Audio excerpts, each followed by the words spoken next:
Queridos patitos, la aprobación formal del concierto en 1981.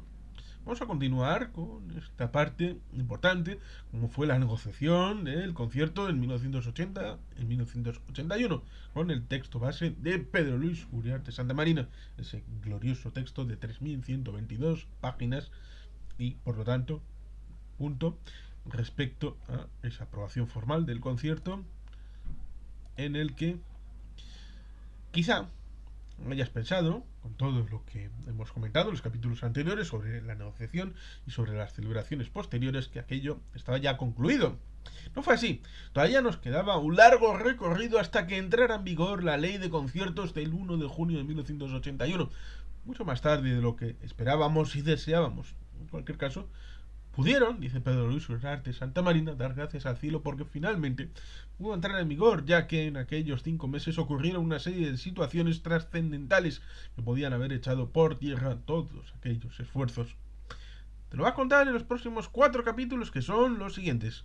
16. La negociación de la tramitación legislativa del concierto económico en un contexto muy difícil. 17. Aprobación del concierto económico de 1981 en el Congreso de los Diputados. 18. La aprobación del concierto económico de 1981 en el Senado. Y 19. La entrada en vigor del nuevo concierto económico. Si te parece, te invito, por lo tanto, a que repases con nosotros aquellos acontecimientos. Estoy seguro de que te interesarán, de alguno de ellos, con total seguridad, muchísimo. 16. La negociación de la tramitación legislativa del concierto económico en un contexto muy difícil. Pero, aunque el pacto había sido alcanzado y rubricado, ya habíamos podido disfrutarlo. Nada menos que de 3 actos de celebración, 2 oficiales y uno popular. Te debo aclarar que la negociación no había terminado. ¿No te empieza a recordar una historia interminable? Desde luego, a Pedro Luis entonces se lo parecía. La segunda quincena de enero de 1981, los 2 copresidentes de la comisión negociadora se tuvieron que enfrentar con algo muy delicado políticamente: cómo realizar todo el proceso de tramitación legislativa del concierto hasta su aprobación definitiva por las Cortes Generales. 16.1. El acuerdo sobre un proyecto de ley inusual. Este era un hecho trascendental, ya que hasta entonces todos los conciertos que se habían acordado entre el Estado y las instituciones forales desde hacía más de un siglo no habían sido aprobados por el Parlamento, aunque seguro que recordarás que Indalecio Prieto, ministro de Hacienda en 1931, revalidó por ley el 9 de septiembre de aquel año el concierto económico aprobado por el dictador Primo de Rivera el 9 de junio de 1925 y su reglamento de 1926. De acuerdo con lo establecido en el artículo 41.2a del Estatuto de Guernica, el concierto debía aprobarse por ley. Por tanto, en aplicación de este precepto, el de 1981 tuvo un rango normativo más elevado que los 7 anteriores, lo cual le dotó de una fortaleza legal mucho mayor. Lo que había que dilucidar era cómo negociar aquella ley para la que no había precedente. Y su petición, la de Pedro Luis, fue clara. La ley a aprobar debía de ser en un artículo único, sin posibilidad de enmienda. Las Cortes Generales podían aceptarlo o rechazarlo, pero no enmendarlo. Finalmente, nuestros argumentos, la parte vasca, fueron aceptados, dice Pedro Luis, y el Consejo de Ministros aprobó el proyecto de ley. 16.2. El concierto, ante algo parecido a una carrera de obstáculos. Aquel esperado proceso legislativo se vio acompañado de una serie de hechos inesperados de gran trascendencia histórica, que no siempre fueron positivos ni para la misma ni para la futura tramitación del concierto. Vamos a recordar 5 de ellos para situarte en aquellos turbulentos tiempos y que así puedas valorar mejor lo conseguido.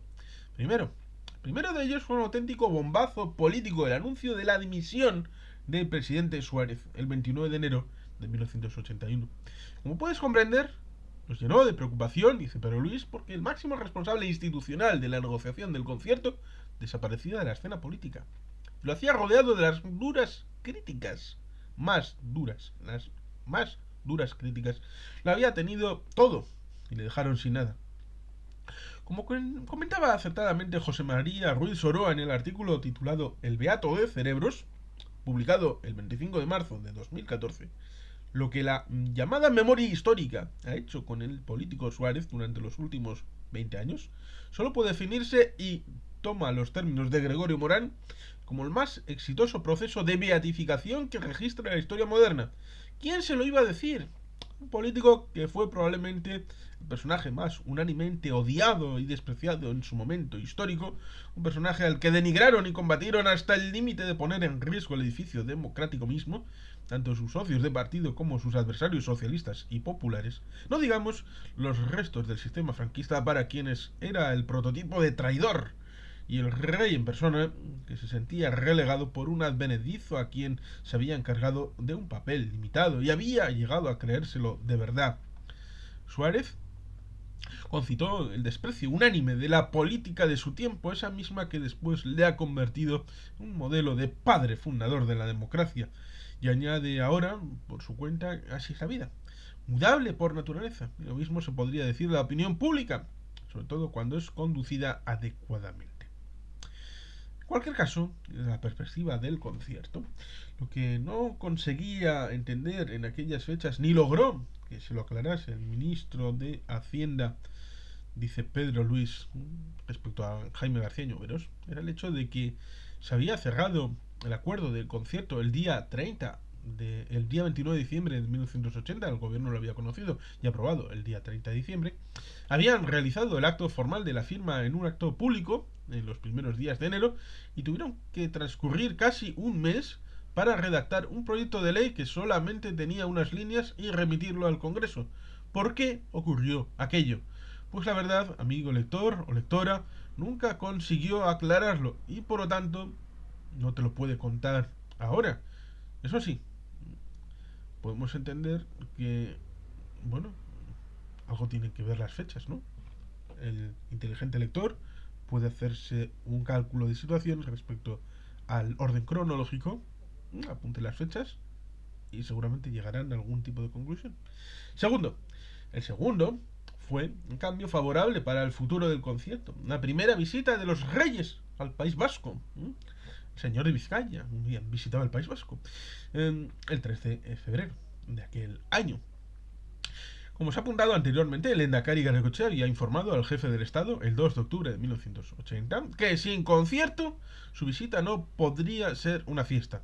La visita real tuvo por ello el máximo respaldo institucional y el del PNV y otros partidos democráticos por un doble motivo: la consecución del concierto y de un paquete muy significativo de transferencias de competencias, entre ellas la muy significativa de la Policía Autónoma y el delicado momento político que se estaba viviendo. En cambio, el mundo radical vasco, siempre a su bola, hizo todo lo que estuvo en su mano para mostrar su rechazo. Seguro que recordarás el boicoteo de los representantes de HB a la intervención del rey en el acto institucional de la Casa de Juntas de Guernica el 4 de febrero. En cambio, no puedes recordar, porque no se lo ha contado hasta ahora, un significativo comentario del que fue testigo personal Pedro Luis. Nos lo va a contar para tu información. En la recepción que se les ofreció a los reyes en Ajuria Enea tras su llegada al aeropuerto de Foronda, estuvieron presentes todos los integrantes del gobierno vasco. Tras los saludos protocolarios iniciales en la sala donde se celebran las reuniones del gobierno, de la que se había retirado la gran mesa central, se formó un corrillo en el que junto al rey estuvieron, si la memoria no le falla, el consejero de Presidencia, Xavier Caño, el de Sanidad, Javier Aguirre y Pedro Luis Uriarte mismamente. Para su sorpresa, el jefe del Estado les manifestó que el presidente del gobierno dimisionario se encontraba en una situación muy delicada por los duros ataques que estaba recibiendo desde determinados estamentos militares y personas afines. 20 días después llegó el intento de golpe de Estado. Precisamente, el tercero de los acontecimientos que interfirió en la entrada en vigor del concierto fue el intento de golpe de Estado del 23 de febrero. Este puso de rodillas a la naciente democracia española y que, de haber triunfado, ¿triunfó? ¿No triunfó? Esa es otra pregunta. Hubiera situado a los integrantes de las instituciones vascas y, por supuesto, a los negociadores del concierto económico en una dificilísima situación personal, al mismo tiempo que hubiera impedido la aprobación del mismo. Como puede suponer, el golpe de Estado, aunque la percepción de lo que entonces se denominaba ruido de sables era constante, les pilló por sorpresa a todos los miembros del gobierno, aunque ya has visto por el diario de un consejero que se ha incluido en el capítulo 5 de esta parte cuarta, que el run run no cesaba. A Pedro Luis le avisó del asalto al Congreso Mario Fernández, que lo acababa de oír por la radio. Cuando le pasaron su llamada, Pedro Luis estaba entrevistando a una persona a la que había ofrecido el cargo de director de finanzas del gobierno, a quien estaba animando diciéndole: la situación era muy tranquila. Pensé, dice Pedro Luis, que la llamada de su amigo, el consejero de trabajo, era una broma y colgó el teléfono para continuar con la entrevista. Mario volvió a llamar para decirle, todo alterado, que era verdad, que sí, no le creía, pusiera la radio. Claro que se convenció Pedro Luis muy rápido y se despidió del visitante, que se marchó a toda prisa. Los consejeros se reunieron para saber qué hacer. No tenían instrucciones de ningún tipo y no podían conectar con Ajuria, por lo que decidieron dispersarse. Pedro Luis se fue con Mario Fernández y con el consejero de Justicia Carmelo Renovales a un piso que tenía alquilado este último en Gasteiz. Previamente llamó por teléfono a su mujer, Pedro Luis, que estaba en su piso en Bilbao, para que se fuera con sus 3 niños de 8, 6 y 2 años a casa de su hermana, que vivía en el mismo edificio 2 pisos más arriba. Mario Carmelo y Pedro Luis siguieron los acontecimientos por la radio y tras conocer que el rey, en una intervención de radio y televisión española a la 1:14 de la madrugada, repitamos, a la 1:14 de la madrugada, ordenaba el mantenimiento del orden institucional, supieron que el golpe de Estado ya había fracasado. Le despidió a los 2 consejeros con los que estaba y se fue a Bilbao, llegando a casa a las 4:30 de la madrugada. A la mañana siguiente, el Endacari convocó un consejo de gobierno para repudiar el golpe de Estado. El concierto pendió aquel día de un hilo, y la libertad, y quizá la vida también. El cuarto acontecimiento de aquellas semanas de locura fue el de la formación del nuevo gobierno español, el 25 de febrero de 1981, presidido por el hasta entonces vicepresidente Leopoldo Calvo Sotelo, que no había participado en la negociación del concierto económico. Afortunadamente, Jaime García Lloveros fue mantenido como ministro de Hacienda en aquel nuevo gobierno, con lo que nuestro suspiro de alivio supongo que eso iría hasta en Algeciras. Quinto, finalmente, tras la constitución del nuevo gobierno, se vio que pintaban bastos, con el inicio inmediato de los movimientos para aprobar un proyecto de ley orgánica de armonización del proceso autonómico, LOAPA, que se sustanció como pacto de caballeros entre el gobierno de Calvo Sotelo y el Partido Socialista Obrero Español, para tratar de cortar lo que entonces se denominaba como desmadre autonómico, justificación última del intento de golpe de Estado. En este escenario tan poco alentador se inició el propio proceso de tramitación legislativa del concierto en las Cortes Generales, donde fue recibido con desapego por parte de algunos y con voces muy críticas por parte de otros. Aquello de tener que aprobar algo desconocido como un concierto económico y además en un proyecto de ley que no se podía enmendar era algo muy difícil de aceptar. 16.3. Una tramitación legislativa que se nos hizo eterna. Ante un panorama tan complejo y tan tenso, no te extrañará si te digo, dice Pedro Luis, que la andadura del concierto económico en las Cortes Generales duró nada menos que 76 días. Esos más de 2 meses que le tuvieron en ascuas, como puedes suponer, a Pedro Luis, comenzaron a correr el 25 de febrero de 1981, 2 días después del frustrado golpe de Estado, cuando entró en el Congreso de los Diputados el proyecto de ley para su tramitación por procedimiento de urgencia. Supongo que si no se le hubiera reconocido este carácter, aún se estaría debatiendo. Porque la verdad es que el que un trámite como ese consumiera tanto tiempo, recuerda que le traía de los nervios. Esto es para el presente, 2023. Porque desde 2015 a 2023 ha habido gente que ha cuestionado el procedimiento de urgencia, intrínsecamente ligado a la historia de la tramitación parlamentaria desde su primer momento, como es aquel proyecto de ley remitido por el Consejo de Ministros a las Cortes el 23 de enero y cuya tramitación ya ves que tenía la consideración de urgente y que siguió los siguientes pasos. Fue tomado en consideración el 4 de marzo de 1981 por la mesa del Congreso, que aceptó el texto remitido por parte del gobierno español. Era una ley de artículo único, incorporando el acta firmada por la comisión negociadora y que se remitió a la Comisión de Hacienda el 17 de marzo. El 8 de abril, casi un año después de la constitución del gobierno vasco, la Comisión de Hacienda del Congreso de los Diputados dictaminó el texto. La tarde de ese mismo día, el presidente de la Comisión Negociadora del Estado y ministro de Hacienda, Jaime García Lloveros, se vio obligado a explicar detalladamente al grupo centrista de UCD, el partido que en 1981 formaba el gobierno español, el objetivo, los fundamentos jurídicos y el contenido de la negociación del concierto económico, pues observó muchas reticencias y resistencias en su propio grupo político. El 9 de abril, el proyecto de ley fue aprobado por el Congreso de los Diputados en una sesión plenaria que se comentará en detalle, dada su trascendencia en uno de los capítulos que figuran más adelante. Fue muy llamativo y revelador el hecho de que hubiera una gran cantidad de diputados que no asistieron al pleno en el que debía aprobarse el concierto, un total de 97, de los cuales 60 pertenecían a la UCD, lo cual demuestra las enormes dificultades que tuvo que superar su aprobación como ley. Del conjunto de los 253 diputados asistentes, votaron a favor de la aprobación del concierto 231, el 91,3%. 6 lo hicieron en contra, 15 se abstuvieron y hubo un voto nulo. Por lo tanto, el concierto económico de 1981 fue aprobado por una mayoría aplastante, un gran éxito en un contexto muy difícil. El 28 de abril de 1981, el concierto fue aprobado por el Senado, por asentimiento, como también se explicará más adelante.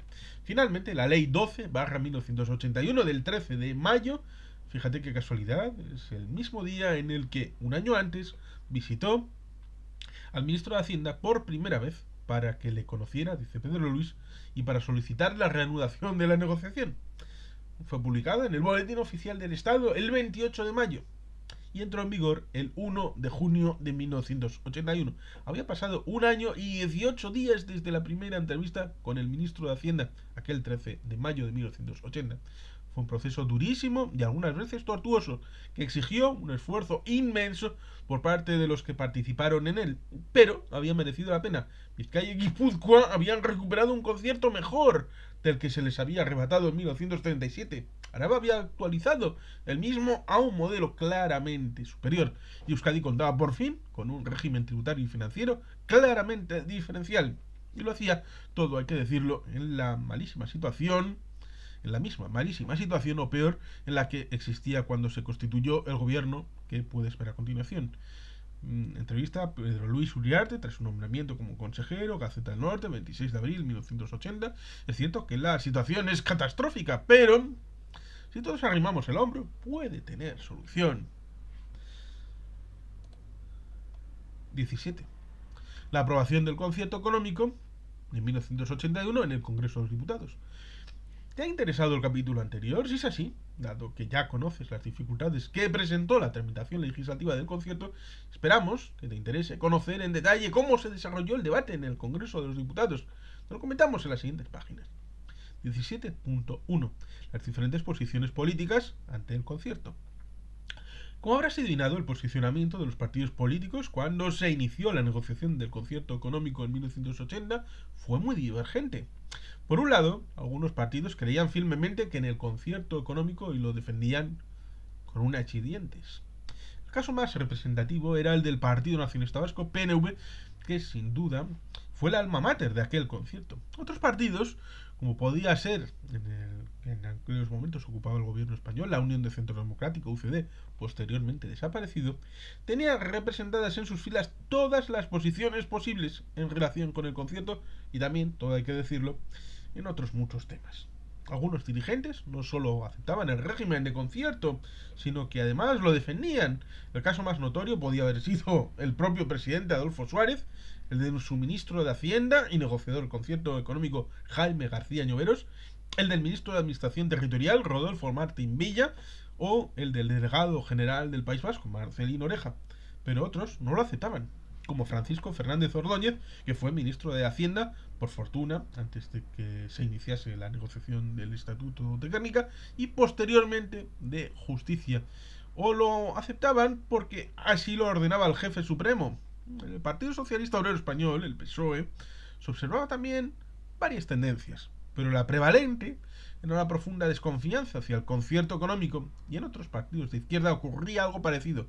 No sé si estarás de acuerdo con nosotros, pero para analizar con precisión las posiciones formales de los distintos partidos, en lugar de recogerte un ramillete de posiciones políticas individuales, lo más clarificador es valorar los planteamientos que hicieron cada uno de ellos en el debate que tuvo lugar en el Congreso de los Diputados, en relación con el dictamen de la Comisión de Hacienda sobre el texto del concierto. Recuerda que, como te hemos señalado en el capítulo anterior, se sometió a las Cortes Generales como anexo a un proyecto de ley con artículo único y brevísimo para su aceptación o rechazo en bloque sin posibilidad de enmienda. 17.2. Un proyecto de ley adecuadamente documentado. Como recordarás en la descripción que hemos hecho de las negociaciones con la representación del Estado al ministro de Hacienda, Jaime García Lloveros, le que preocupaba especialmente el hecho de que fuéramos a remitir a las Cortes Generales un proyecto de ley brevísimo que iba a ir acompañado de un acuerdo entre el Estado y el País Vasco al que no se le podía realizar enmiendas, sino aprobar o rechazar en bloque. Por esta razón, nos planteó entonces, y por supuesto estuvimos de acuerdo de inmediato, que el proyecto de ley debía ir acompañado de una extensa memoria explicativa que debíamos consensuar entre las dos partes, para que solo se ofreciera un único punto de vista a los legisladores. Lo acordamos así, dice Pedro Luis, y se preparó este documento muy extenso que cree que fue una de las claves de la que propiciaron la aprobación con los positivos resultados que hemos comentado anteriormente de aquel inusual proyecto de ley que además suponía implantar en el Estado español un modelo absolutamente desconocido para las Cortes Generales. La memoria se dividía en un total de 7 capítulos que fueron los siguientes. Se explicó detalladamente el desarrollo de las negociaciones entre las dos administraciones. Este capítulo, en el segundo, se explicó algo absolutamente desconocido para la mayoría de los diputados, como era la evolución histórica del concierto. Tercero, en el tercero de los capítulos les recordaba que el concierto había sido actualizado como derecho histórico, en virtud de la disposición adicional primera de la Constitución española.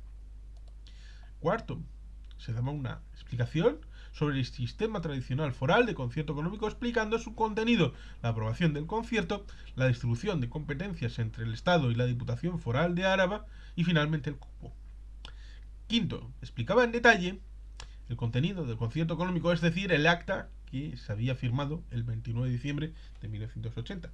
Sexto, en este capítulo se explicaba con detalle la metodología acordada para el cupo y se establecía del cupo provisional para el País Vasco, facilitándole el dato que el módulo de imputación iba a ser el 6,24%. Y como consecuencia de la aplicación del mismo y de la metodología acordada, resultaba un líquido a ingresar por la comunidad autónoma del País Vasco en 1981 del 38.596 millones de pesetas. Y séptimo, en este capítulo estaba dedicado a explicar en detalle las disposiciones adicionales, transitorias y finales. Este fue el contenido de aquella interesante memoria que facilitó la aprobación del concierto y que demostró que no había absolutamente nada que ocultar en relación con su negociación.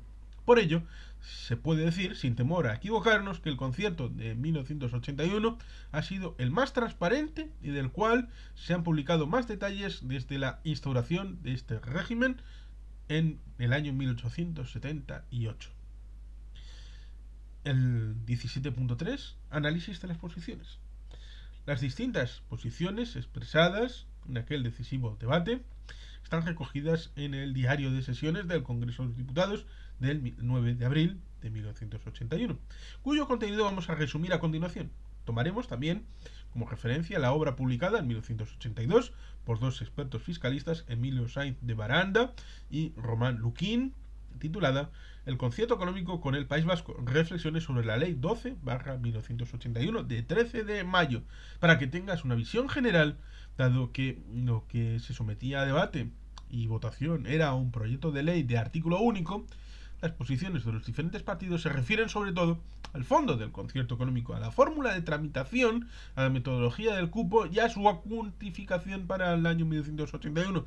No se tocan, por tanto, cuestiones de detalle del mismo que ya habían quedado cerradas el 29 de diciembre. Para que puedas tener un seguimiento más fácil, una mejor comprensión del debate, vas a permitir, por favor, no seguirlo en secuencia de intervenciones realizadas, sino dividiendo las posiciones en dos grandes grupos. En primer lugar, la de los dos partidos que desde sus respectivos gobiernos habían cerrado el acuerdo del concierto, es decir, UCD y PNV.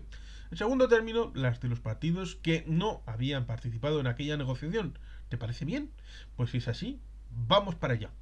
17.4. Posiciones de los partidos de gobierno que negociaron el concierto PNV y UCD. 17.4.1. Gobierno español formado por Unión de Centro Democrático, UCD. Como puede suponer, la posición del gobierno español como proponente del proyecto de ley que se sometía a aprobación fue defendida por el ministro de Hacienda y copresidente de la comisión negociadora del concierto, Jaime García Lloveros. En su honor, hay que decir que en un tema tan difícil como aquel y que suscitaba una clara desconfianza en numerosos diputados de su propio grupo parlamentario, realizó una brillante, profunda y convincente intervención. De hecho, para que las cosas no fueran nada fáciles, uno de los diputados del grupo parlamentario de UCD, Enrique Monsonís, presentó por su cuenta que una enmienda a la totalidad, proponiendo la devolución del proyecto de ley al gobierno. Fue rechazada en la Comisión de Hacienda y como ningún grupo parlamentario la respaldó, no pudo ser defendida ante el Pleno del Congreso de los Diputados. El ministro de Hacienda quiso poner de relieve, ante todo, el hecho inédito de aquella tramitación legislativa del concierto económico. Por primera vez, pese a tratarse de una situación centenaria, las Cortes van a conocer, debatir y, en su caso, aprobar un concierto económico en el País Vasco. Tras ello, el ministro destacó que la aprobación del concierto que el gobierno solicitaba cierra un contencioso histórico abierto con la guerra civil y apuntó acertadamente que el concierto que se sometía a la aprobación del Congreso de los Diputados no significaba un intento de proyectar sobre la actual realidad española la sombra de una institución arcaica y desfasada, sino que, por el contrario, supone la revitalización de una institución de enorme profundidad histórica que, por otra parte, se ha mantenido vigente desde sus comienzos hasta nuestros días. El ministro de Hacienda señaló con rotundidad algo de especial significación. El concierto económico es, por tanto, un derecho histórico plenamente vigente y recordó a continuación que la Constitución española de 1978 ampara y respeta los derechos históricos de los territorios forales. A continuación, Jaime García Lloveros realizó una afirmación también muy significativa y de gran valor cuando destacó que, en realidad, el concierto en el Estado de las Autonomías no es más que una vía especial, pero no privilegiada, de financiación de una comunidad autónoma concreta y de sus instituciones. No es una vía de financiación privilegiada, aunque sí es especial, por cuanto su régimen jurídico está limitado y condicionado por aquellos principios constitucionales tendentes a garantizar la solidaridad entre las distintas regiones y nacionalidades del Estado español, la unidad del espacio económico, la colaboración del Estado y con las restantes comunidades autónomas y la coordinación entre todas ellas. Volveremos sobre estas rotundas afirmaciones en la parte octava de esta obra, cuando rechacemos que el concierto sea un privilegio, como afirman algunos. El ministro de Hacienda, en su intervención, afirmó, además, que no cabe concierto sin cupo, pues son dos piezas de una maquinaria que tiene que funcionar absolutamente de manera coherente. Reconoció abiertamente que el sistema de conciertos suscita notables recelos, en parte justificados por una experiencia histórica no siempre positiva. A continuación enfatizó rotundamente que pudo afirmar que el concierto que se presenta a la aprobación permite obtener unos resultados equitativos y solidarios en la distribución de la carga fiscal entre todos los españoles. Finalmente, el ministro indicó algo muy significativo y lo hizo de forma también rotunda. El concierto es un pacto, cosa que atañe a su esencia foral. Creo que estarás de acuerdo con Pedro Luis en que Jaime García Lloveros propuso poner toda la carne en el asador para sacar adelante el concierto, el régimen de concierto, el concierto económico.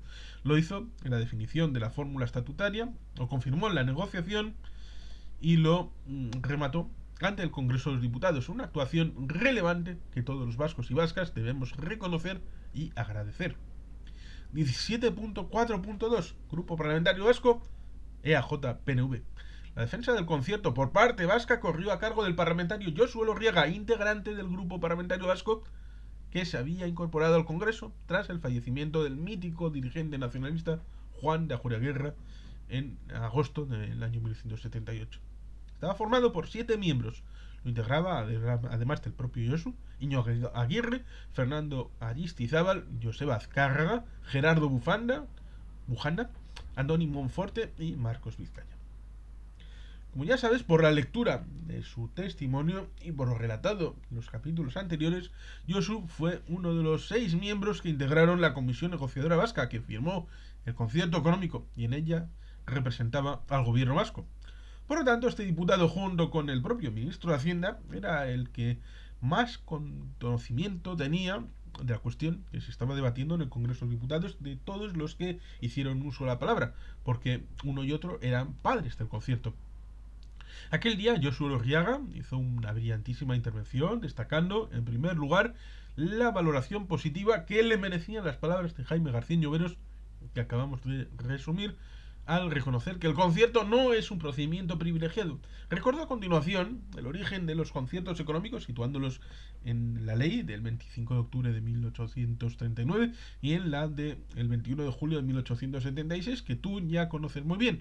Tras dejar sentado el origen histórico de los conciertos y recomendar a los diputados allí presentes que debían profundizar en estos temas, recordó la significativa intervención de José Calvo Sotelo el 5 de diciembre de 1935 ante el propio Congreso de los Diputados. El entonces ministro de Hacienda afirmó que no por privilegio, sino por razones históricas ancladas en lo más antiguo de vuestras instituciones, disfrutáis los vascos de especialidades económicas y administrativas. Vuestro concierto económico se funda en la historia y por eso sois vosotros una excepción y no un privilegio.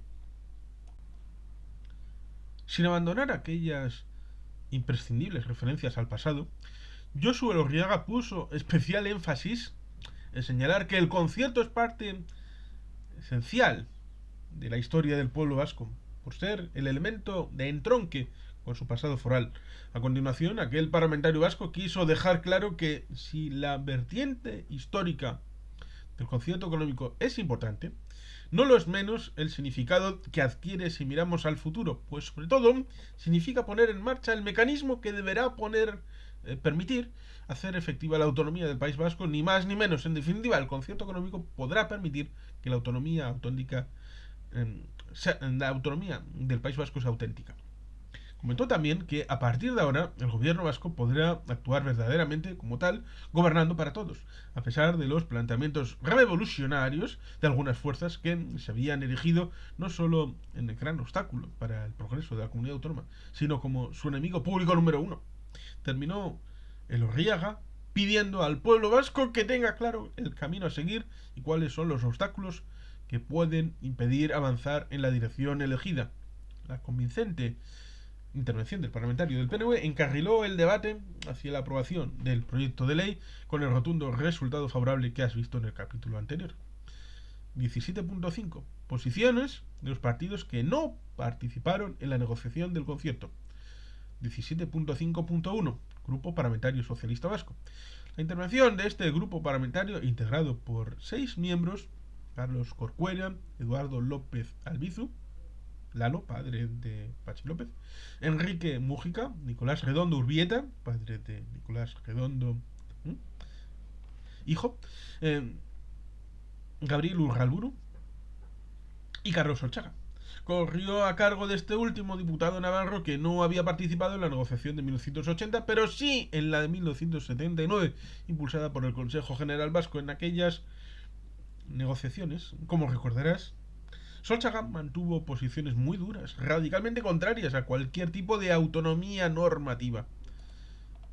Por otro lado, por tanto, esta intervención era esencial importancia por el peso y la capacidad de influencia que tenía Carlos Solchaga sobre la totalidad del grupo parlamentario socialista. Debes tener en cuenta que en aquellos tiempos los socialistas de la Comunidad Autónoma Vasca y la de Navarra formaban un grupo parlamentario unido y diferente al del PSOE, lo cual quedó demostrado cuando el PSOE ganó las siguientes elecciones legislativas en octubre de 1982 y Carlos Solchaga fue nombrado ministro de Industria, posteriormente ministro de Economía y Hacienda, y como tal negoció el Convenio Económico de Navarra de 1990. El señor Solchaga empezó su intervención mostrando su satisfacción por el hecho ya apuntado por Josu Lorriaga de que los conciertos económicos no son solamente una parte importante, sustancial del Estatuto de Autonomía del País Vasco, sino además constituyen la sustancia fundamental financiera para que realmente la autonomía se constituya y funcione en el País Vasco. Tras hacer esta positiva referencia, señaló que, sin embargo, debía manifestar una serie de motivos de insatisfacción que deseaba que la Cámara conociera. El primero, su disconformidad con el procedimiento de artículo único que se había elegido para debatir el proyecto de ley, a pesar de los precedentes históricos. Y ello porque no queda más remedio que poner a discutir a esta Cámara junto con el Gobierno por todos y cada uno de los grupos una ley de concierto no de artículo único, no por el procedimiento más o menos foral o más o menos tradicional, sino una ley articulada, discutible y enmendable en todos y cada uno de los puntos, cargándose el pacto, diría yo. Tras lanzar esta carga de profundidad, el señor Solchaga reconoció que los conciertos han tenido fallos y han tenido aspectos reaccionarios, pero no conozco una sola institución fiscal en la historia de los últimos 100 años de España que no hayan tenido fallos, que no haya tenido una historia poco ejemplarizante, dice Solchaga. Una vez afirmado lo anterior, señaló lo que consideraba fallos fundamentales de los conciertos, apuntando que conviene estudiarlos ahora para matizar nuestro voto. Citó, por ejemplo, el hecho de que los conciertos económicos permitieran una desarmonización fiscal excesiva. Segundo problema que citó para mostrar su disconformidad fue el de la congelación del cupo, para concluir que como consecuencia el resultado final era que se producía una excesiva suficiencia fiscal en el País Vasco que permitía a las autoridades provinciales bajar la guardia en todo lo que debía ser vigilancia de la presión fiscal. Tras señalar lo anterior, el señor Solchaga, en defensa del concierto, quiso recordar a quienes criticaban los conciertos, muchas veces desde posiciones progresistas o de izquierdas, que debían criticar la misma historia de España del momento y que no debían olvidar la otra cara de la moneda, y es que, en general, la administración de recursos de las diputaciones vascongadas era más bien ejemplar. Y continuando con esa línea de apoyo, quiso dejar claro que los problemas que acababa de citar, el de la competencia desleal o la creación de privilegios o de paraísos fiscales, está resuelto. Afirmación, como ves, importante, por lo que volveremos a ella más adelante. Sin embargo, el señor Solchaga se mostró en desacuerdo con el hecho de que la ley de concierto económico, en nuestra opinión, concede una autonomía normativa al País Vasco que no tenía por qué haber concedido. Este era un tema que preocupaba muy especialmente al diputado socialista, como lo había puesto de manifiesto en el intento de negociación del concierto por parte del Consejo General Vasco. Finalmente, este fue su motivo de insatisfacción más significativo. Señaló con rotundidad que la ley que estamos tratando resuelve mal, francamente mal, el tema del cupo, porque la metodología es muy burda y en todo caso es insatisfactoria desde el punto de vista de la transparencia suficiente para todos. A pesar de que señaló el señor Solchaga con meridiana claridad que esta no es la ley de concierto que los socialistas hubiéramos hecho de haber estado en el gobierno, terminó diciendo que vamos a votar favorablemente, convencidos que estamos de que en la situación actual esta ley puede hacer para el País Vasco un gran bien. En definitiva, los socialistas de la Comunidad Autónoma Vasca y de Navarra votaron a favor del concierto, pero con significativas críticas al mismo. 17.5.2 Grupo Parlamentario Mixto. representado por Euskadi Esquerra. Este partido vasco, en aquella época, ni se había fusionado con el PSE, que lo haría en 1993, ni se había quitado de encima la sombra de ETA político-militar, representaba por el núcleo de dirigentes provenientes de un partido que quizá no recuerdes, EIA, integrado en Euskadi Esquerra en 1977, pues todavía no habían puesto las armas, los polimilis. Estuvo representado por un conocido abogado, Juan María Vandrés, que habló en representación del grupo parlamentario mixto en el que estaban integrados, ojo cuidado, junto con Unión Nacional, un solo diputado, Herri Batasuna, 3, Esquerra Republicana de Cataluña, 1, Unión del Pueblo Canario, 1, Partido Aragonés Regionalista, 1 y Unión del Pueblo Navarro, 1. Afortunadamente, rectificando las dudas iniciales de Euskadi Esquerra expresadas en las Juntas Generales de Vizcaya, cuando en los primeros días de 1981 se sometió a ratificación el pacto cerrado el 29 de diciembre de 1980, el señor Vandrés, tras destacar que se estaba a punto de reparar un agravio de guerra, dio la bienvenida al proyecto de ley que se presentaba y anunció su voto favorable y el del grupo mixto. Tras defender en contra de lo expresado por Carlos Garacochea, que los derechos históricos exigen una hacienda autónoma y eso conlleva cuasi necesariamente una cierta capacidad normativa, como ocurre, añadió, en todos los países de carácter federal, terminó diciendo que el concierto económico no perjudica a las demás autonomías, sino que conviene a las demás autonomías, porque gracias al precedente del concierto se podría conseguir que todas las autonomías dispongan de una hacienda autónoma fuerte y eficaz, y por ello les recomendó que enfocaran sus quejas hacia lograr para sus comunidades instituciones de hacienda autónoma en lugar de tratar de disminuir la autonomía de la hacienda vasca. Creo que estarás de acuerdo conmigo en que aquella fue una sabia reflexión de aquel gran político vasco que, por desgracia, no tuvo el seguimiento que merecía. Tras rechazar categóricamente que en Euskadi se pudiera dar un paraíso fiscal, porque no lo va a permitir la clase obrera, terminó pidiendo a todos el voto favorable para este concierto. El apoyo al concierto del dirigente con más capacidad de influencia en aquel partido político vasco y que tuvo el mérito posterior de haber convencido a ETA político-militar a deponer las armas y disolverse el 30 de septiembre de 1982 fue muy positivo para la acogida del nuevo texto legal en Euskadi. 17.5.3 Grupo Parlamentario Comunista. En aquella época el Partido Comunista tenía una representación parlamentaria importante. Su grupo lo integraban 23 diputados y era el tercero más importante de la Cámara. Era el partido que mantenía las posturas más duras y ortodoxas de la izquierda española, y por ello la intervención de su parlamentario Fernando Pérez Royo revestía especial interés. Este parlamentario, que abandonó en 1991 el que había sido su partido en contra de lo que podía pensarse de un partido tan izquierdista y ortodoxo como aquel, relacionó la esencia de los conciertos con el trabajoso proceso de unificación política de España, consolidando un Estado unitario a través de la destrucción de los vínculos feudales que determinan la estructura de la sociedad del antiguo régimen. Anunció por ello el voto favorable de su grupo por la conjunción de motivos históricos y políticos reconocidos en la disposición adicional primera de la Constitución. Destacó a continuación algo de un gran valor político: su rechazo claro de la identificación que en ocasiones se hace entre concierto y privilegio, indicando que el concierto puede significar un privilegio, pero no necesariamente un privilegio como se ha dicho antes, sino un derecho singular que no significa necesariamente un privilegio, pues puede ser incluso perjudicial para el sujeto al que se aplica. Precisó, además, que depende cómo se articule el concierto para que éste se convierta en un privilegio o no. Nosotros, dice, vamos a luchar con todas nuestras fuerzas para evitar que este privilegio nazca y se consolide. En relación con este tema, dijo que el debate importante no es el que afecta a esta ley, sino a la futura ley de cupo que tendría que presentarse ante las Cortes Generales.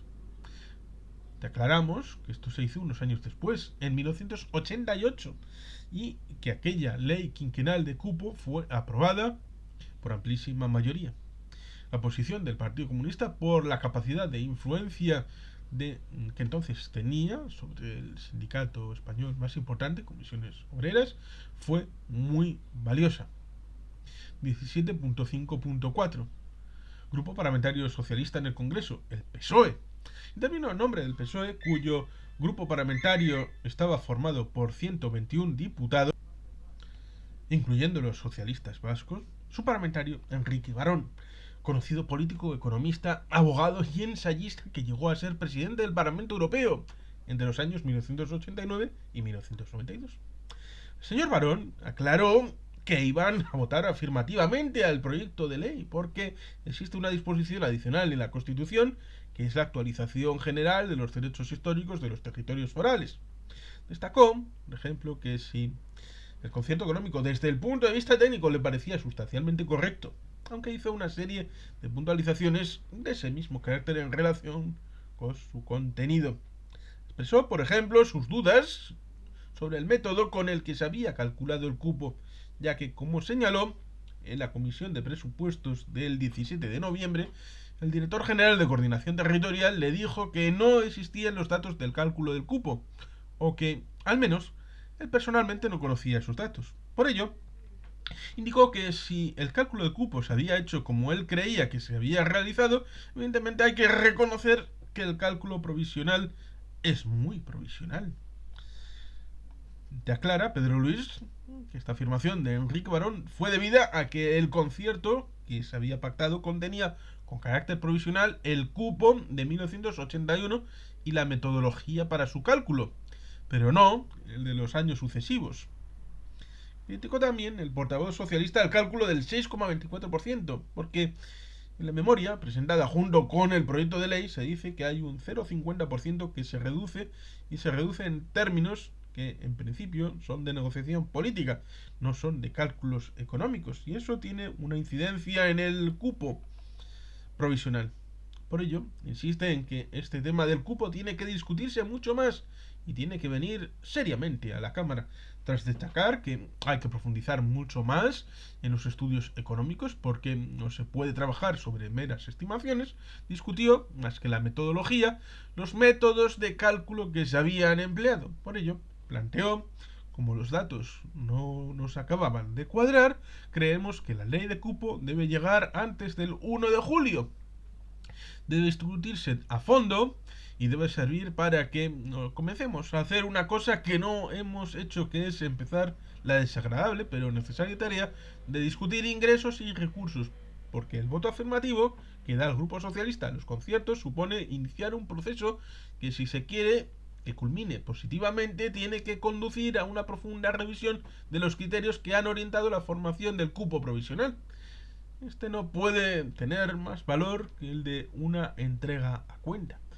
Puedes comprender el voto positivo al concierto del principal partido de la oposición, que en plena negociación del concierto en mayo de 1980 había presentado una moción de censura constructiva, es decir, con un programa de gobierno encabezado por su joven y emergente líder, Felipe González, y que siguió una política de oposición implacable a los gobiernos de UCD y muy en especial contra Adolfo Suárez, fue decisivo para que el concierto saliera aprobado y no tuviera problemas a partir de octubre de 1982, cuando el PSOE ganó las elecciones legislativas.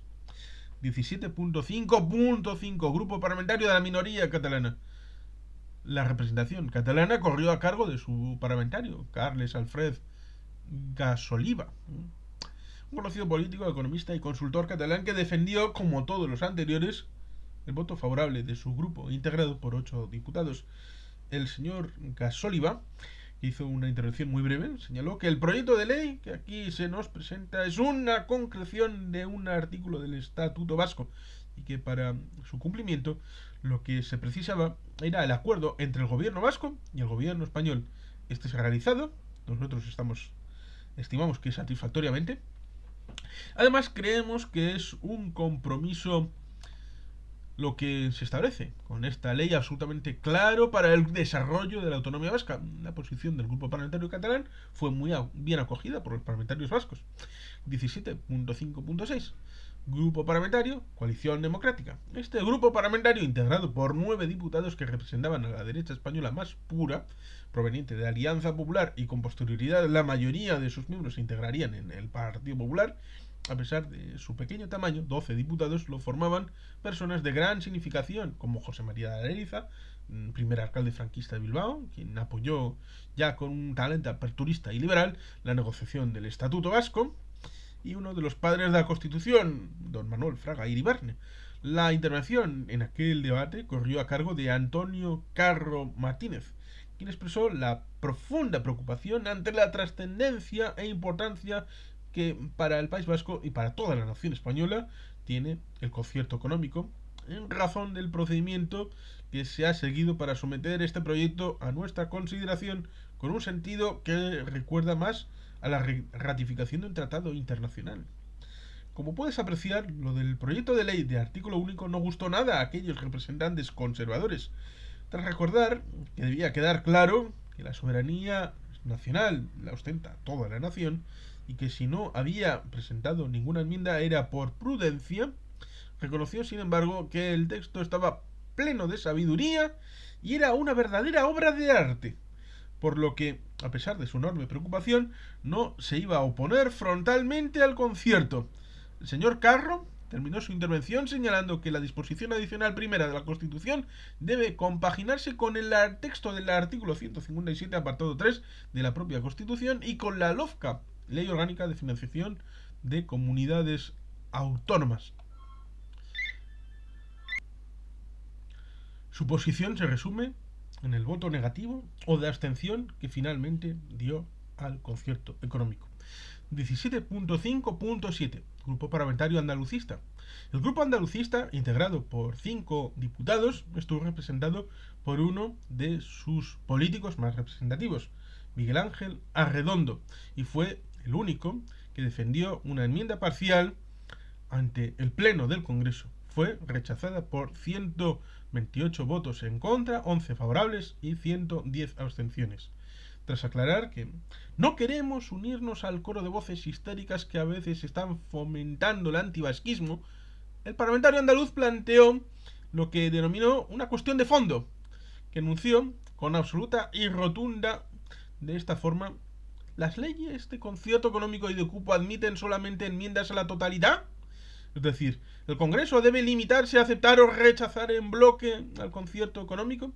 Una vez más, aquella ley de artículo único, sin posibilidad de enmiendas, levantaba ampollas. Este portavoz andalucista destacó a continuación que el Estatuto Vasco no afirma eso, sino simplemente que el concierto económico se aprobará por ley. Sin embargo, en nombre del grupo parlamentario andalucista, señaló que no queremos entorpecer, sino que proponemos que se estudie, que se busque un procedimiento para resolver lo que había planteado sobre tan peculiar proyecto de ley.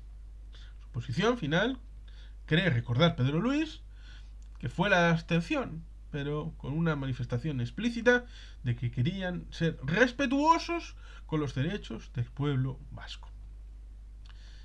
17.5.8 en Ribatasuna. Los representantes de este partido político, entre los que se encontraban diputados de gran peso político, como eran Perico Solabarría, Anchón Ibarguren y Francisco Letamendia, estaban encuadrados en el grupo mixto, por cierto, junto a personajes como el ultraderechista Blas Piñar y el navarrista Jesús Azpún. Como se ha señalado en un apartado anterior, en nombre de este grupo mixto anunció el voto afirmativo Juan María Vandrés, pero puntualizó que lo hacía en nombre de los diputados de este grupo presentes en la Cámara. De ello deduce que los representantes de Batasuna no estuvieron presentes. En el diario Egin tituló aquel día la noticia de esta aséptica forma: el Pleno del Congreso aprueba el concierto económico vasco. Por supuesto, y como siempre, para demostrar su alegría por este paso adelante del pueblo vasco, ETA asesinó a un policía nacional y dejó herido a otros 2 tras ametrallar a un vehículo policial en Bilbao. 17.6 Intervenciones de cierre del debate de aprobación del concierto. 17.6.1 Grupo Parlamentario Centrista, UCD. El partido de gobierno, cuyo grupo parlamentario contaba con 168 miembros, estuvo representado por el parlamentario vasco Julen Guimón, un político que siempre había defendido la institución del concierto económico. Como no podía ser menos, el señor Guimón apoyó que el concierto económico se hubiera llevado a las Cortes Generales y no se hubiera reservado a un puro y simple acto administrativo entre el gobierno central y los representantes vascos. Terminó su intervención el representante del partido del gobierno defendiendo que la ley se pudiera aprobar sin problemas en una disposición de artículo único sin posibilidad de enmienda, pues esto no desnaturaliza en absoluto el valor normativo, el valor de representación de la soberanía nacional que tiene el acto que nos proponemos celebrar. 17.6.2 Intervención final del ministro de Hacienda. Para salir al paso de algunas de las críticas realizadas en el debate, Jaime García Lloveros recordó que siempre, históricamente, los conciertos económicos y los cupos se han aprobado por una norma de artículo único, que llevaba como anexo el contenido del concierto o fijación de cupo. Esto se hacía antes por decreto y ahora se hace por ley. Es un artículo para aprobar una norma que viene concordada y que tiene su contrapartida en la aprobación de la otra parte. Finalmente, puntualizó que lo que ha cambiado el estatuto, en principio, solo es que en vez de aprobarse el concierto económico por decreto, se aprueba por ley. 17.7 La aprobación del concierto de 1981 en el Congreso de los Diputados fue decisiva.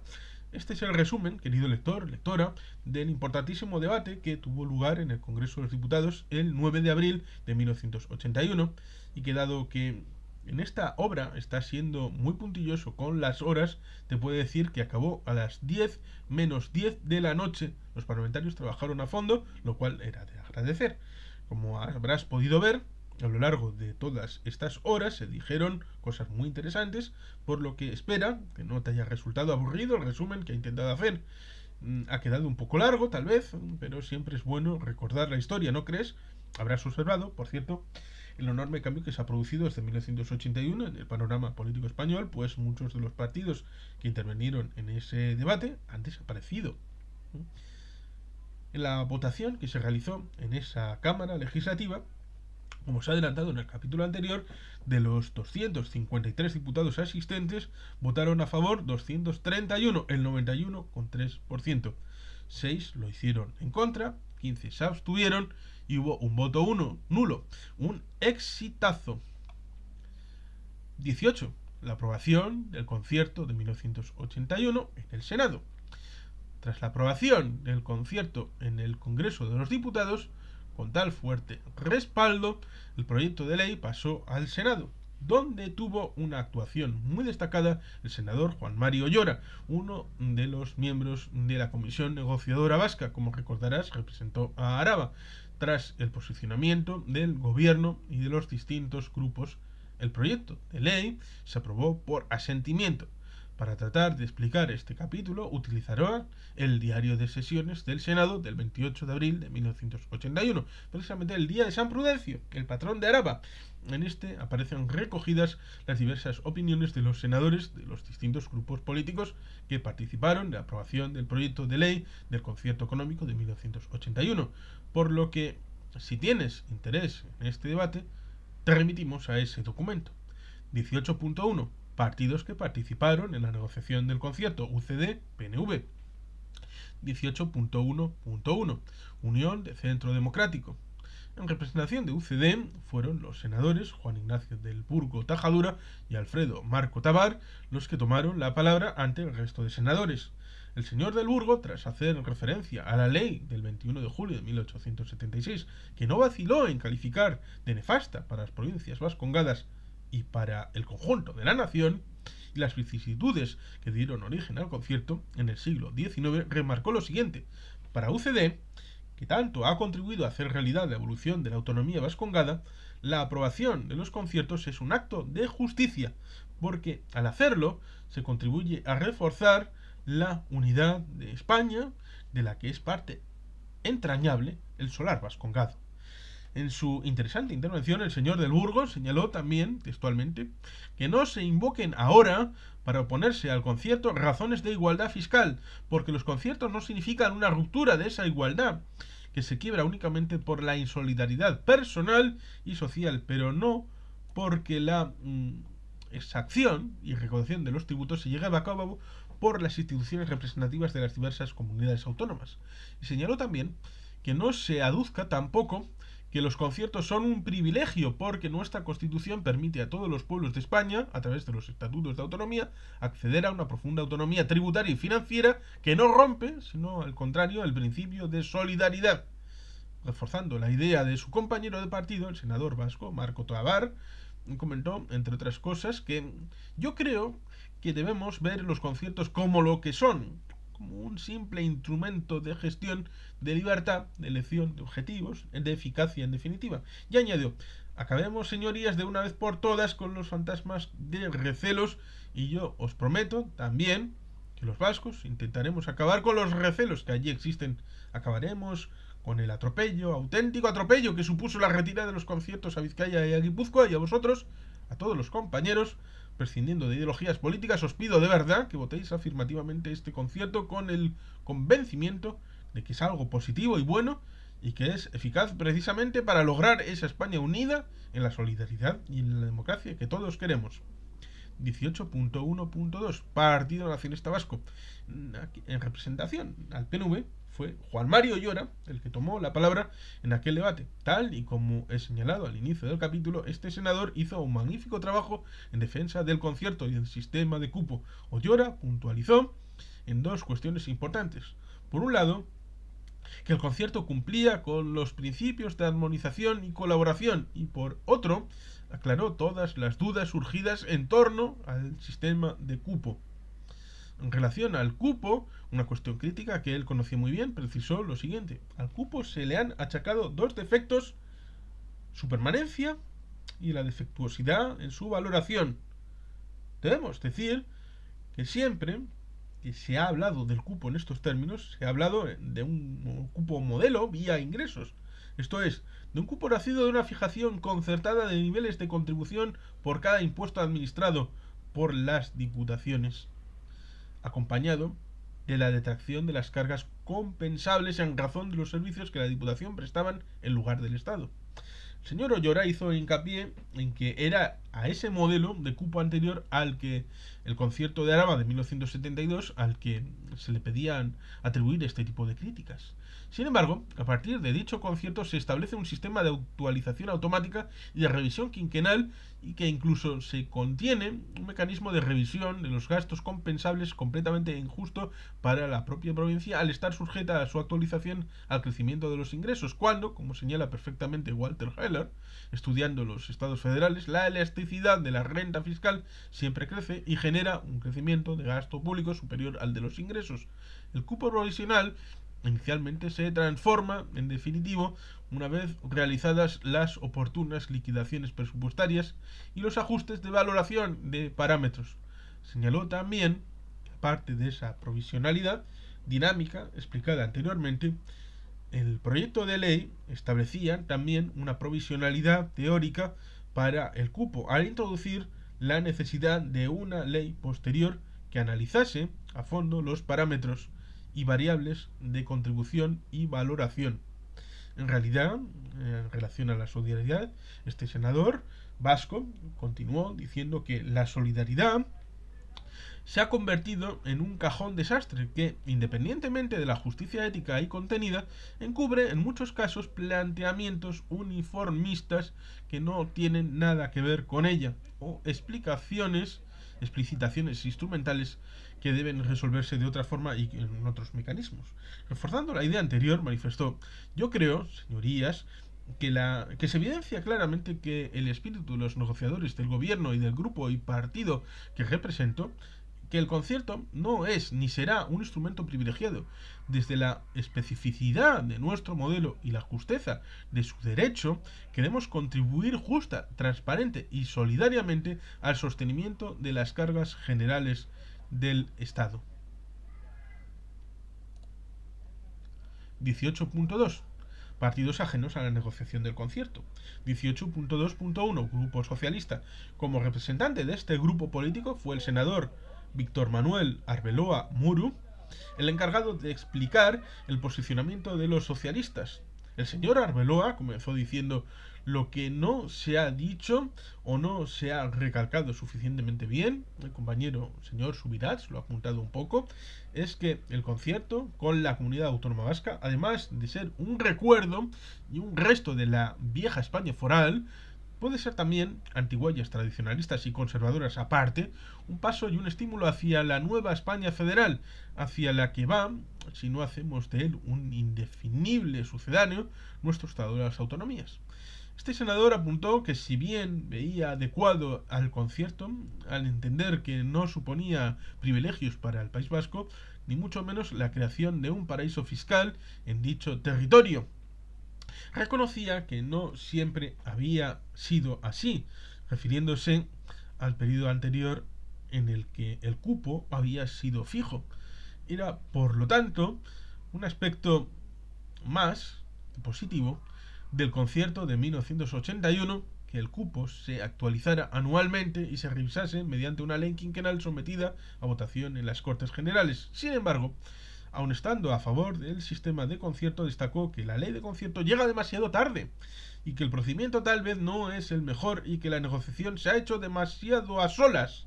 Con esto último apuntaba que en su opinión, de su partido, la negociación llevada a cabo no había sido adecuada, ya que únicamente habían participado en el proceso negociador los representantes de UCD y del PNV, sin haber dado entrada a otros partidos políticos. 18.3. Aprobación. Tras la ponencia del señor Marco Tabar, el presidente sometió a votación el proyecto de ley. Así, a las 10 menos cuarto de la noche del 28 de abril de 1981, quedaba definitivamente aprobado por asentimiento del Senado el proyecto de ley por el que se aprobaba el concierto económico con la comunidad autónoma del País Vasco. 19. La entrada en vigor del concierto nuevo. Esperamos que te haya gustado las explicaciones sobre la terminación legislativa del concierto económico. No pienses que mientras se lograba en aquellos largos 5 meses que tuvieron que esperar el gobierno vasco y las diputaciones forales estaban cruzados de brazos. Muy al contrario, trabajaron activamente para que en el momento en el que el concierto fuera legalmente operativo, se pusieran de inmediato en marcha la administración foral. Vamos a contar, por lo tanto, lo que se hizo en aquel año 1981 y la situación en la que se encontraba Euskadi en aquellos duros tiempos. 19.1. La publicación y entrada en vigor del concierto. El concierto fue aprobado por la ley 12/1981 de 13 de mayo y fue publicado una vez más, con mucho retraso, en el Boletín Oficial del Estado número 127 de 28 de mayo de aquel año, de acuerdo con lo dispuesto en la disposición final segunda que se había negociado. Entró en vigor el primer día del mes siguiente a su publicación, por lo tanto el 1 de junio de aquel año. Con eso se terminaba una decisiva etapa y comenzaba otra de carácter operativo que vamos a comentar a continuación. La comunidad autónoma vasca por primera vez contaba con un único concierto económico, con una concepción muy avanzada y totalmente innovadora en muchos de sus puntos y singularmente en la metodología del cupo. El concierto aprobado no solo reconocía competencias tributarias y financieras a las instituciones competentes de los territorios históricos, juntas generales y diputaciones forales de Araba, Vizcaya y Guipúzcoa, sino al propio Parlamento vasco y a la Hacienda General del País Vasco, dependiente del gobierno vasco. Por otro lado, la aportación de la comunidad autónoma al sostenimiento de las cargas del Estado se realizaría en adelante por un cupo global, integrado por el de los 3 territorios históricos. Se superaba así la situación existente hasta 1937, año en el que las 3 provincias vascongadas pagaban cada una su propio cupo. 19.2. Las medidas adoptadas para la aplicación del concierto. De acuerdo con lo que habíamos negociado, se acordó una disposición transitoria cuarta por la cual la comisión negociadora del presente concierto se constituye en comisión de aplicación de las disposiciones transitorias en el mismo, en cuanto esta aplicación requiera acuerdos de ambas partes.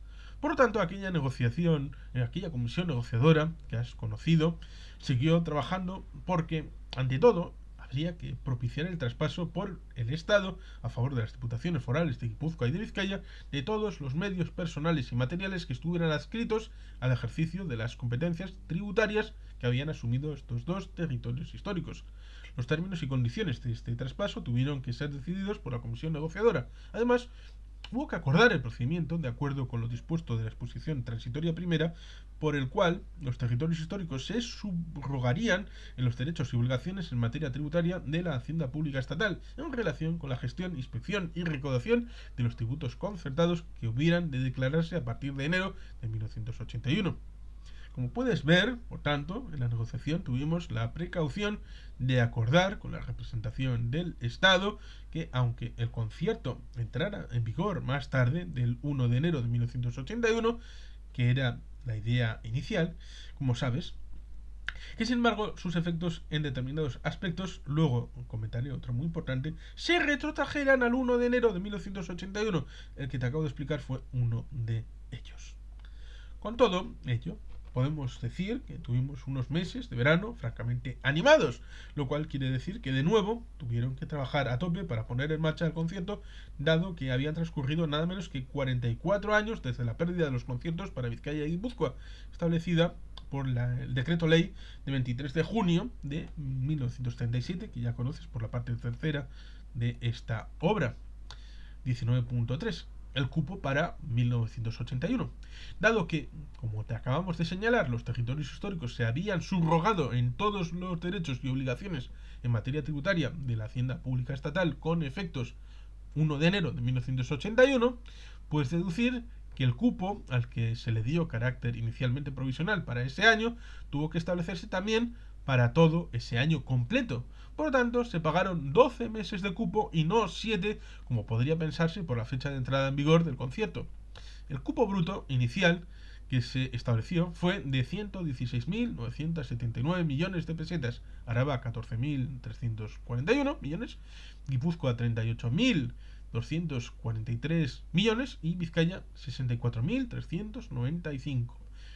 Tras deducir las compensaciones, que voy a explicar en detalle en la parte quinta siguiente, la cantidad a abonar por la comunidad autónoma del País Vasco fue la de 38.596 millones de pesetas que en aquel año se abonaron a la hacienda pública estatal en 3 plazos iguales en los meses de julio, septiembre y diciembre. Como es, a las pocas semanas de entrada en vigor el concierto, hubo que realizar ya el primer pago del cupo. 19.4. Los cupos futuros. Como has visto en el epígrafe anterior, el cupo que figuraba en la ley del concierto era el provisional para el año 1981. Estoy seguro que tras leer esto te habrás preguntado con carácter inmediato ¿y los años siguientes qué pasó? Pues bien, lo que ocurrió fue algo inesperado, pero en relación con lo que tengo que decir, dice Pedro Luis que en el curso de la negociación consiguió una cosa muy importante a la que por la parte estatal no se le dio demasiada importancia, que fue la redacción de la disposición transitoria quinta. Este tema lo negoció personalmente Pedro Luis con el ministro de Hacienda, al que le convenció que teniendo en cuenta que tenían que negociar una nueva ley de cupo, que a tenor de la experiencia que habían sufrido con la negociación de la del concierto, cabía suponer que quizás si el concierto entraba en vigor al cabo de varios meses transcurridos de 1981, podrían tener problemas para tener acordada la ley de ese año y que el cupo de 1982 y siguientes pudieran ser pagados de acuerdo con esa ley. Esa idea le convenció totalmente al ministro. Y por esa razón acordaron la citada disposición transitoria que dice lo siguiente: la Comisión Mixta del Cupo elevará el primer proyecto de ley del cupo antes del 1 de julio de 1981. Si no sucediese así, se calcularía para el ejercicio 1982 y siguientes en su caso un cupo con arreglo a las siguientes directrices. Primera, se aplicará la misma metodología que para el cupo de 1981. Segunda, se utilizará el siguiente índice de imputación que se haya aplicado para la determinación del cupo de 1981. Tercera, se partirá de las cifras de ingresos y gastos que contenga el proyecto de ley de presupuestos del Estado. Los cupos así determinados se sustituirán por los que resulten procedentes al aplicar la ley de cupo cuando ésta se apruebe. Pues bien, como te puedes figurar y te he comentado en algún punto anterior, Desde luego, la comisión mixta de cupo no pudo elevar el primer proyecto de ley de cupo antes del 1 de julio de 1981, entre otras cosas porque estaba suficientemente entretenida con las medidas operativas de aplicación del concierto, que te he comentado en unos epígrafes anteriores. Eso unido a la evolución de la situación política, que se fue haciendo cada vez más complicada por momentos, hizo que aquella negociación de la ley de cupo, quizá también por agotamiento mental de los que habían protagonizado la ley de concierto, se fuera posponiendo. Por lo tanto, en el año 1982 hubo que aplicar el contenido de esa disposición transitoria quinta. Pero no solamente sucedió eso en ese año, en el que se produjo un cambio de gobierno decisivo al entrar en el mismo, el PSOE, presidido por Felipe González y además apoyado por la mayoría absoluta, 202 diputados de 350 en el Congreso, sino que se dilató hasta el año citado de 1988.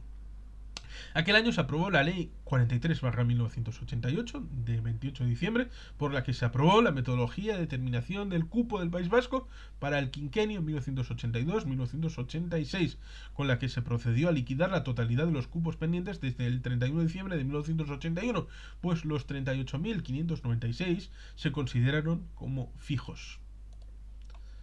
Como puedes ver, esta disposición transitoria, que se ha aplicado en otras ocasiones, por ejemplo, entre el año 2011 y 2015, pues en ese momento que se establece sigue figurando con una redacción parecida con la ley de concierto de 2002, fue absolutamente provincial para evitar que hubiera ninguna indefinición en el pago del cupo y dejar claro que sin perjuicio de una liquidación ulterior, el País Vasco todos los años realizaría el pago de su cupo en los 3 plazos que están establecidos. Mayo, a diferencia del primer año en el que el primer pago se realizó en julio, septiembre y diciembre. 19.5. Un futuro muy complicado por delante. Con todo lo anterior, el concierto ya estaba en marcha y las diputaciones forales, las juntas generales y las haciendas forales de Guipúzcoa y de Vizcaya, cumpliendo con su obligación, lo mismo que la de Áraba, a quienes, como puedes comprender, no le afectó absolutamente nada de lo que te he comentado anteriormente, porque el concierto no quedó derogado nunca. En función de todo lo anterior, te podrás preguntar, sin duda, en qué escenario se desarrolló la aplicación inicial del concierto. Y la contestación es muy sencilla y muy rápida. En un escenario catastrófico, porque el País Vasco estaba en bancarrota. Lo puedes ver expresado en grandes titulares en la larga entrevista que se concedió al diario 5 Días, prácticamente coincidiendo con la publicación de la ley de concierto en el Boletín Oficial del Estado, a la que se ha hecho referencia anteriormente, el 28 de mayo de 1981. El País Vasco en bancarrota. Pero Usurate, consejero económico del gobierno vasco. 5 días, 20 de marzo de 1981. En aquella entrevista, además de plantearse los dos periodistas presentes como primera pregunta si los conciertos suponían o no un privilegio para el País Vasco, le preguntaron a Pedro Luis a mitad de entrevista si realmente no estaban llorando cuando hablaban de que Euskadi existía una mala situación económica. Su contestación no pudo ser más clara y se la transcribimos a continuación para que te des cuenta de que el concierto, cuando empezó a ser aplicado en un territorio que había cadecido de él durante décadas, lo tuvo que hacer en condiciones de máxima dificultad económica y social. Señaló a este propósito lo siguiente: miren, yo me llevo la gran sorpresa cuando viajo por ahí y compruebo que el País Vasco sigue todavía irradiando una imagen de prosperidad y riqueza, pero por desgracia eso no es así. Este ha sido el 7º año de crisis económica. Hemos tenido un decrecimiento del Producto Interior Bruto vasco que estimamos en un 2%, mientras que la economía española ya el año pasado, aunque fuera por el aporte del sector agrícola, creció un 1,7%. Nuestra inversión ha vuelto a disminuir. La formación bruta de capital fijo ha sido negativa, mientras que en el Estado ha aumentado por primera vez desde el año 1974. Como consecuencia del aumento de la inversión pública, el paro ya está a unos niveles que solo es superado por Andalucía y Extremadura, cuando esta históricamente ha sido una economía no solamente de pleno empleo, sino absorción de mano de obra, y la renta per cápita en estos momentos se puede decir con completa seguridad y sin temor a equivocarse que se encuentra por debajo de la media del Estado, claramente por debajo. Concluyó esta larga parrafada apuntando que, es decir, el panorama en estos momentos en el País Vasco es totalmente desolador. Posteriormente le preguntaron a aquellos periodistas cómo pensábamos que podíamos superar la situación, dice Pedro Luis, y su contestación fue la siguiente. Ha caído la inversión, fundamentalmente la privada. Y no podemos olvidar la incidencia negativa de la violencia como factor de retracción de cara al inversor pequeño y no digamos al inversor extranjero. El paro aumenta vertiginosamente y la migración está empezando a ser fuerte. Llevamos ya 4 años de migración negativa, es decir, sale más gente del País Vasco de la que entra, y esto en un contexto de crecimiento vegetativo casi nulo. En estas circunstancias, la única salida es la inversión pública. Hay que aumentar el nivel de inversión del Estado aquí y también el de la comunidad autónoma, lo cual podemos conseguir con el concierto económico. Con todo lo anterior, como ves, el concierto económico comenzaba a aparecer en el horizonte como el punto de apoyo crítico que, como he destacado en la parte primera y en la parte segunda, ha permitido levantar a Euskadi de una situación catastrófica en la que se encontraba. Y vamos a dejarlo ahí, porque ya hemos tratado suficientemente, ha quedado suficientemente expuesto. Pero mañana hablaremos de los puntos clave de la negociación de 1980 a 1981. Y sin más, queridos patitos, es que ricasco, agur oro bat, beti gelpean.